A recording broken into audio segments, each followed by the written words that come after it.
Mais nos relations ont commencé, j'avais 22 ans, il m'a demandé si j'étais d'accord pour qu'il vienne me voir à la maison. Donc, c'était le premier, on n'avait pas eu d'autres avant. Et là, on s'est mariés, après 6 mois après. Je m'appelle Eugénie Soulard et j'ai 100 ans. Et celle qui s'occupait de la maison est venue me chercher parce que ma mère allait accoucher. Voyez-vous, et d'une petite sœur. Et ça, c'est un de mes plus lointains souvenirs. Voyez-vous, mon mari était prisonnier en Allemagne, j'étais le voir en Allemagne. Alors ça m'a marqué énormément. Je m'écrivais tous les jours.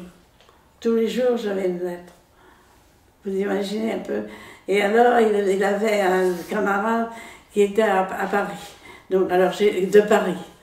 Il était prisonnier là-bas tous les deux. Alors, j'étais rejoint cette dame pour qu'on est partis là en Allemagne toutes les deux, avec un bébé d'1 an. On allait par exemple, j'habitais entre Nantes et Cholet. Vous voyez où c'est peut-être. Et alors, moi, on allait toute seule en Allemagne. Vous voyez un peu. Et j'avais 23 ans. Hein, et j'ai laissé mes 2 enfants, mes 2 fils, à la maison chez mes parents. Ils ont fait pleurer parce qu'ils avaient peur que je ne revienne pas.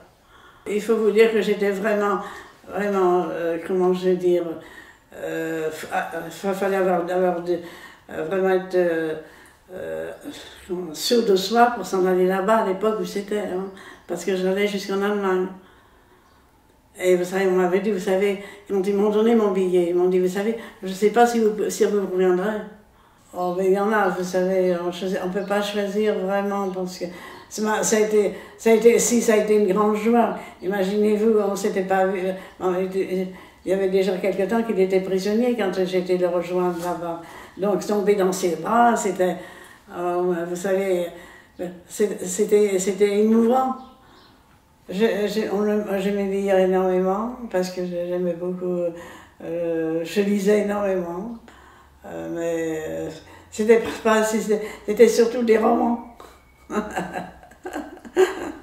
C'était surtout des romans. Vraiment, de voir les choses comme elles sont, telles qu'elles sont. Voir la vie comme elle est, avec ses plaisirs, ses joies.